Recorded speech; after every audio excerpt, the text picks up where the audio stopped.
طاہر محمود اشرفی صاحب کا کہ انہوں نے آج پاکستان مسلم لیگ نون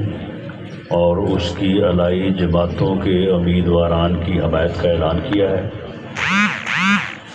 ان کی حمایت ہمارے لیے ان کا بھی شکریہ ادا کرتے ہیں، علماء کونسل کی قیادت کا شکریہ ادا کرتے ہیں اور امید کرتے ہیں کہ اگلے 3 روز میں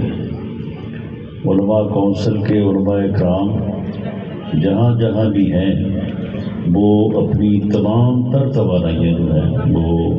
پاکستان مسلم لیگ نون کے امیدواران کے حق میں رائے عامہ ہموار کرنے کے لیے جو ہے وہ صرف کریں گے اور لوگوں کو اس بات کے اوپر جو ہے وہ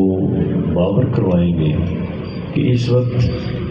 پاکستان جن حالات سے گزر رہا ہے اسے ایک ایسی قیادت کی ضرورت ہے کہ جو